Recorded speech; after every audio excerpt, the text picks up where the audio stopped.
Victor's anger does not arrive in loud, simple explosions anymore. It arrives like a pressure system that seals the entire house, drains the air from every room, and forces everyone inside to breathe carefully. The moment he realizes Nikki has shared a secret with Jack, the fury in him sharpens into something colder than rage, something that feels like ownership being challenged. To Victor, it is never only about information. It is about control, about loyalty, about the unspoken contract he believes binds the people closest to him. Nikki crossing that line does not register as a mistake or a misunderstanding. It registers as betrayal. And betrayal is the one insult Victor cannot forgive because it strikes at the image he has built of himself as the center that holds everything together. In his mind, a wife who confides in Jack is not simply speaking to an old friend. She is handing a weapon to an opponent, choosing an outside alliance over the fortress of her marriage, proving that the walls Victor thought were unbreakable have cracks he did not authorize. Nikki does not walk toward Jack lightly.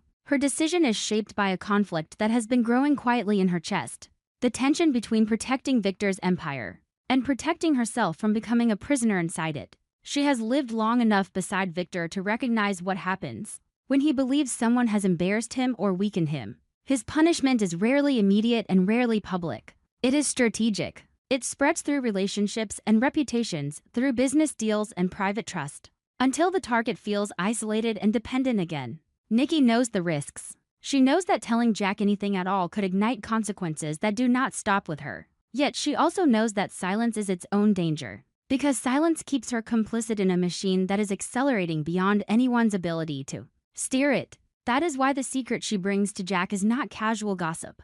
It is a controlled release of information chosen for its potential impact. Chosen because Nikki believes it might create a counterweight to Victor's momentum. She is not trying to destroy Victor so much as she is trying to remind the world, and perhaps herself, that Victor's reach is not infinite. Jack receives Nikki with the guarded attentiveness of a man who has learned the cost of underestimating Newman's storms. He has his own scars from Victor's wars, his own experience of how quickly a single conversation can become ammunition. When Nikki tells him she has something unexpected to share, the moment tightens with a particular kind of tension born not from surprise alone, but from the awareness that this exchange changes the shape of the battlefield. Nikki's words carry the weight of someone who has overheard what she was never meant to hear. She has listened in on Victor and Adam, and that stolen knowledge burns in her hands like evidence that can either protect or destroy. She does not frame it as revenge, but the urgency in her timing reveals the truth. She is afraid of what Victor and Adam are willing to do, and she is afraid of how much damage will be done before anyone realizes.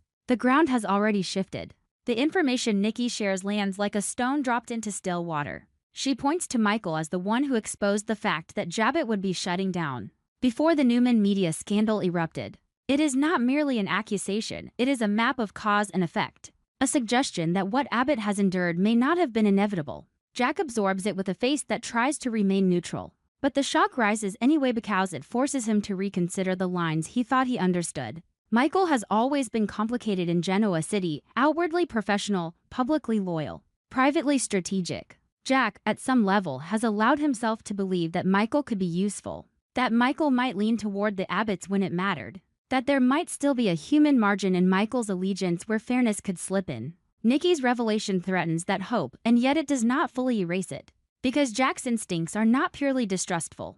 They are informed by history, by patterns, by the knowledge that people like Michael rarely serve one master without also serving themselves. For a brief moment, Jack's thoughts run ahead of his expression. He can admit to himself that he has wanted Michael's help, or at least Michael's restraint. He can admit that he has watched Victor's machinery grind forward, and wondered whether any part of it could be slowed from within. But Nikki does not allow Jack the comfort of a simple conclusion. She adds the detail that Michael remains as loyal as ever, at least in Victor's eyes, at least in the language Victor understands. That is where the situation becomes more dangerous, not less.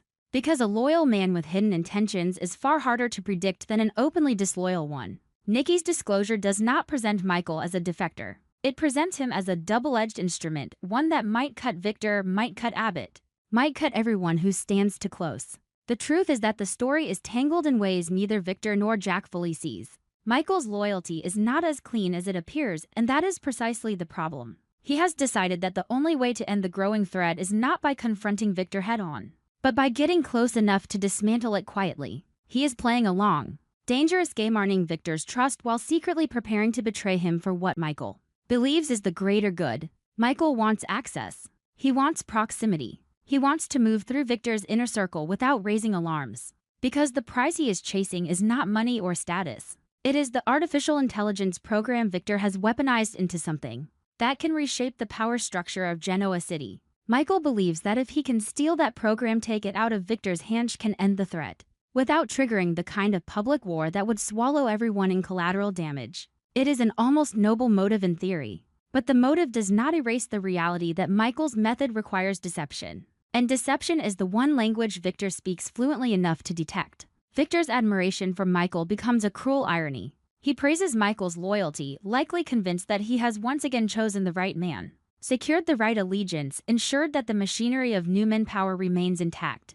Victor does not see the trouble Michael is causing because Victor does not expect betrayal from a man he has decided to trust. Yet that is exactly what makes Victor so dangerous. When he suspects nothing, he is calm. When he suspects something, he becomes surgical. He has a talent for sensing the slightest shift in energized hesitation in a voice, the delay in a report, the unnatural smoothness of an explanation. Victor has built his life on the principle that people always want something. And when their behavior changes, it is because what they want has changed. Michael is gambling that he can keep wanting what Victor wants on the surface long enough to reach the heart of the system. Victor is the kind of man who notices the surface even when it looks flawless. Nikki understands that talent too, and it is why her secret to Jack is not simply an attempt to protect Abbott interests. It is also an act of self-preservation. If Victor discovers she spoke to Jack, he will not hear nuance. He will not hear her motives. He will hear only the fact that she stepped outside him, that she placed trust elsewhere, that she made a private choice he did not approve.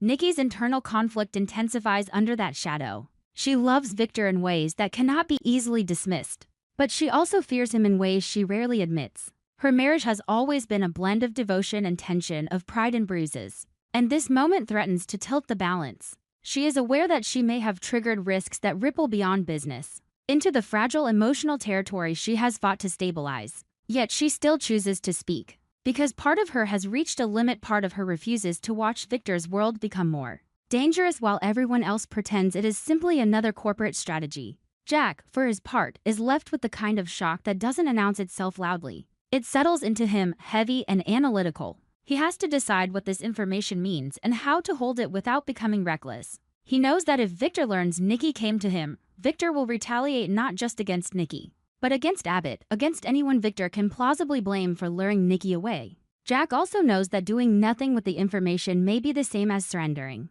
He has spent too many years watching Victor win by default, win because others hesitate. But he cannot move too fast, either, because Victor feeds on mistakes. The temptation for Jack is to treat Nikki's revelation as a clean advantage. The danger is that it is not clean at all. It is a live wire. If he grabs it without insulation, he will burn. Meanwhile, Michael stands at the edge of a cliff he created for himself.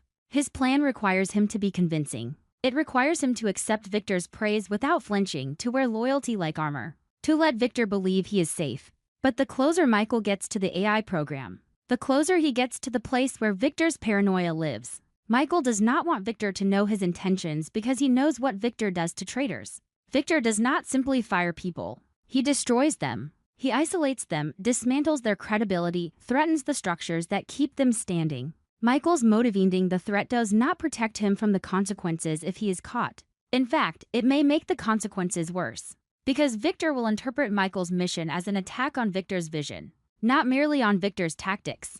To Victor, stealing the AI is not just theft. It is ideological betrayal. And Victor inevitably begins to sense that something is off. Not because he has proof, but because he trusts his instincts more than evidence. He has always had a talent for detecting plots behind his back, and that talent has kept him alive in a world where enemies don't announce themselves. Michael's risk is not that he will make an obvious mistake. His risk is that Victor will notice something too subtle to name and decide to investigate anyway. Victor's investigations are rarely direct. He tests people. He feeds them controlled information and watches how it spreads. He offers praise and measures the reaction. He shifts expectations and observes who struggles to keep pace. A man like Victor does not need confirmation to act. He only needs the possibility. That is why Michael's future begins to narrow even as he believes he is making progress. Every step closer to the AI is also a step closer to exposure. If Victor discovers the plan, Michael will not be facing simple trouble, will be facing the kind of trouble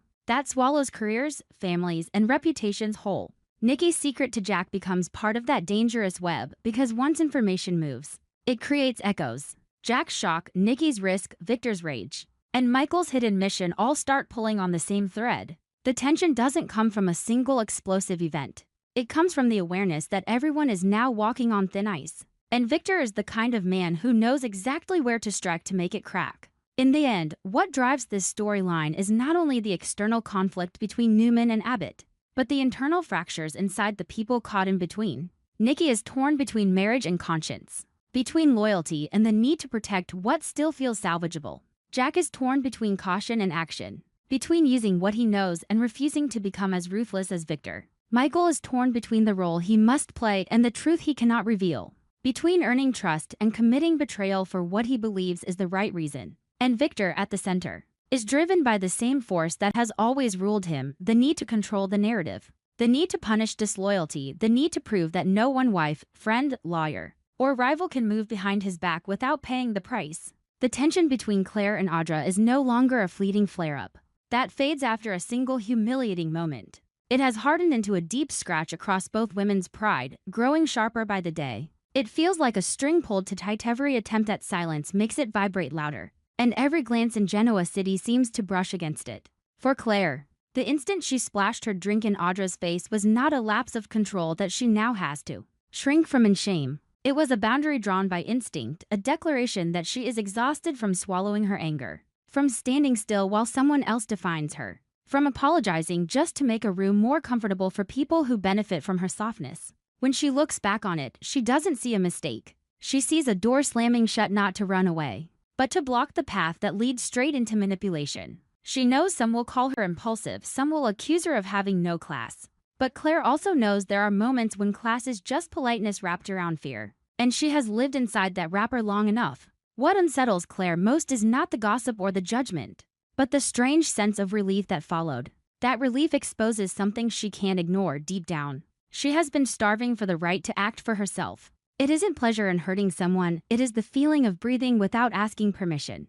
Claire doesn't regret it, and that lack of regret burns in her chest like a small flame, warming and scalding at the same time. Because when a woman refuses to regret defending herself, she is also refusing an old, familiar order, the order where women are expected to soften first, step back first, apologize first, while the ones applying pressure simply stand still and profit from surrender. Claire doesn't want the old role again. She doesn't want to be forgiven for daring to protect herself. She wants respect, or at the very least, she wants peace inside her own choices. Audra cannot treat it as a small thing. For Audra, dignity is not only about right and wrong, it is about who forces whom to bow. Being drenched was not simply embarrassing in front of others. It was a direct strike at the image Audra works relentlessly to control. The image of a woman who walks into any room and takes the upper hand. The fact that Claire doesn't regret it only provokes Audra further, because it leaves Audra stuck with the insult, unable to balance the scales in the immediate way she prefers. That is why the tension refuses to die. These two aren't only angry, they are fighting for the power to decide how the story will be told. If Claire apologizes, Audra wins and Claire is framed as the one in the wrong. If Claire refuses, Audra is forced to live inside the unbearable sensation of being challenged at something that makes her restless, reactive, and dangerous. And in the lingering aftertaste of that moment, Claire becomes even clearer about what she will not do. She won't apologize, not because she wants an endless war, but because she no longer wants to betray herself just to keep others comfortable. She did what was best for her, and she clings to that truth like a life raft in a rip current. What is best is not always graceful, and it is not always applauded, but it is the only thing that keeps her from sliding back into the old patterns: silence, endurance, and self-blame. Claire recognizes she is standing at a crossroads. If she steps back and apologizes to restore calm, she will relearn the same old lesson that her needs will always come last. If she holds her ground, she forces everyone around her to adjust to a version of Claire who is no longer easy to bend. That is exactly why Kyle's impatience becomes another cut in the situation. Kyle doesn't need to say much, his attitude sits in the room like a ticking clock, reminding Claire that her time for hesitation is limited. He wants clarity, wants her to choose the right path at a pace he can tolerate. As if Claire's inner process is only paperwork that needs to be filed. Claire feels that pressure like an unseen hand on the back of her neck, pushing her toward an outcome that looks reasonable to other people. What hurts isn't simply what Kyle wants, it's the realization that the people closest to you can still misunderstand that the right choice is not always the one that makes everyone else comfortable. Claire is learning to choose herself. But choosing yourself comes with guilt society trains women to carry. Guilt for not pleasing. Guilt for not softening. Guilt for not prioritizing peace over truth. Claire understands that if she bows now, she will bow forever. The demands will grow subtler. She will start apologizing for being too emotional, apologizing for overreacting, apologizing for not keeping up appearances, until she is apologizing for her own existence because it inconveniences other people. What she is resisting is not only Audra. It is a whole chain of expectations that has wrapped around her for years. Be gentle, be patient, be gracious, and above all, manage everyone else's feelings. Claire is tired of being the one who adjusts the temperature in every room. This time, she chooses to be the gust of wind, even if that gust knocks over relationships that once felt solid. In the middle of that tension, Holden sees an opening. Not an opening in the purely innocent sense of someone trying to help, but the practical kind of opening that appears when another relationship is cracking. Holden understands people well enough to know that when a woman draws a boundary, she often steps into two opposing states, stronger because she dared to do it, and more vulnerable because she has to carry the consequences. Claire is living in that exact contradiction, steady because she refuses to apologize, but isolated because not everyone will stand with her. Holden believes he can enter that isolation as the man who gets it, the man who doesn't judge, the man who stands on her side. He thinks the unresolved war between Claire and Audra can improve his chances, because any conflict that makes Claire feel surrounded can also make her crave a new shelter, a new kind of attention, a new space to breathe. Holden is not necessarily the villain here, but his motive is clear. He wants Claire, and he wants her at a moment when she is emotionally raw. He notices how her lack of regret makes her strangely magnetic. Kind of woman who refuses to apologize can make people uneasy and fascinated at the same time. He also notices Kyle's impatience and understands that pressure can push Claire further away from Kyle, or at the very least create a silence long enough for Holden to slip into it. For Holden, this is not simply flirting, it is timing. That is why he reaches for New Year's Eve. Because New Year's Eve carries an unspoken promise, a new start, a clean page, a different version of yourself. If Holden can attach himself to that moment, he can become the symbol of another beginning in Claire's mind. So he offers a real date. Not a casual encounter, not an accidental run-in, but an invitation with intention. Almost like a statement and insistence that Claire deserves to be chosen clearly. He hopes she will spend New Year's Eve with him, because that night is a time boundary much like the boundary Claire has just drawn inside herself. Step over it and you enter a new year. A new rhythm, a new decision. Even without any spoken dialogue, the weight of his offer lands like an envelope placed in front of Claire. It forces her to see how many forces are pulling her at once. Audra is one force, the one that demands Claire's hardness so she won't be swallowed. Kyle is another, the one that demands speed and certainty so Claire's choices fit his timeline. And Holden is the third, the one who sees opportunity and wants to turn it into an open door. What makes the air feel tense is not the simple question of whether Claire will go on the date. It is the deeper question of who she becomes when she chooses. If she says yes to Holden, people could label her impulsive, accuse her of running away, insist she is trying to provoke Audra, or worse, frame it as betrayal of Kyle. If she refuses, she remains alone under scrutiny, still forced to prove she wasn't wrong. Still pressured by Kyle as if she owes him an explanation. Claire faces the bitter truth. No matter what she does, someone will be unhappy. And someone will use her decision to define her in a way that benefits them. That realization doesn't weaken her. It strengthens the same resolve that made her refuse regret in the first place. If she will be judged either way, then she would rather be judged for living honestly than for playing obedient. In the final days of the year, every holiday light, every festive song, every cheerful toast becomes an almost cruel backdrop to Claire's internal war. There is nothing celebratory about constantly having to defend yourself against emotional schemes. Claire wants to step into the new year with a lighter heart. But she is terrified the new year will only be a copy of the old one if she does not change the way she allows people to treat her. Audra remains a shadow at the edge of everything, not gone just because a drink was spilled. Kyle remains a quiet pressure, forcing Claire to wonder whether love can exist without control tucked inside it. And Holden, with his New Year's invitation, feels like a half-open door that could lead to freedom, or one that could lead into a more polished trap, where Claire simply trades one kind of pressure for another. The tension doesn't end because this is not a conflict with an instant conclusion. It is a chain of small decisions, each one demanding payment in image, safety, or the emotional security Claire once believed she had. Claire understands that New Year's Eve is not just a night. It is a symbol. If she spends it with Holden, she sends a signal that she is ready to shift directions. If she stays inside the old shelter, she signals that she will still be pulled by other people's rhythms. And no matter what she chooses, Audra will not simply stand aside and let the story drift in a direction that harms her. Audra has pride, motives, and a hunger to reclaim the power she feels was challenged. As the final day of the year gets closer, Claire feels as if she is walking on a wire stretched over the city. Beneath her, the rumors, the stares, the calculations. She cannot go back to being who she was. But she also cannot fully trust the new version Holden is offering her. She only knows her silence has been used as consent before, and she will not allow that again. All Claire can do is hold on to her lack of regret like a piece of hot metal, painful but real, and reminding her that she is still living by her own will. And just when Claire thinks she can cross into the last hours of the year, with that hard-earned steadiness, Holden's New Year's Eve offer hangs in the air like a slow-burning fuse.